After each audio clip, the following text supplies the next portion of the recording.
Le gouvernement central se lance dans le contrôle des sites où sont exposées notamment les poubelles publiques pour l'assainissement de la ville de Kinshasa. Voilà qui justifie la descente sur terrain ce lundi 23 novembre du Premier ministre pour se rendre compte des réalités sur terrain.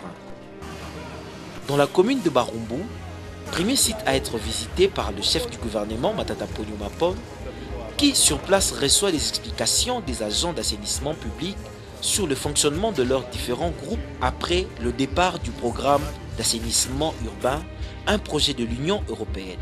Pendant 2 semaines, les engins destinés à l'évacuation des déchets avaient suspendu leur ronde dans différents sites, d'où l'abondance de ce tas d'ordures qui expose la population à diverses maladies.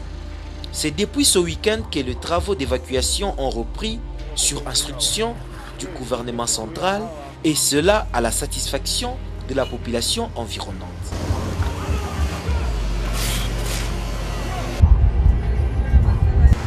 Même explication en Ndolo ou de part et d'autre, cette clôture qui longe l'aérodrome de Ndolo.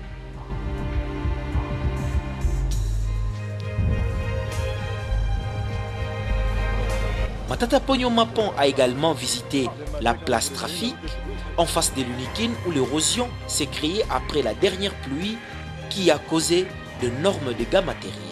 Des solutions doivent être trouvées pour que l'université de Kinshasa ne soit pas endommagée. À la place ecclésiale, les ouvriers ont rassuré Matata Ponyo que malgré la diminution de l'effectif après le départ de l'Union européenne, les travaux se poursuivent.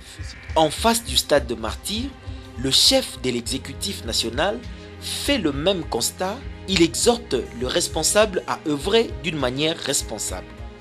Matata Ponyo rassure qu'un quartier général sera bientôt installé à la primature pour prêter main forte à toutes ces opérations qui ne doivent pas ternir l'image de la ville de Kinshasa. Les instructions du chef de l'État sont claires, il faut que ces immondices en quelques jours puissent disparaître. Ça, ce sont ses instructions personnelles. Nous sommes prêts, Excellence.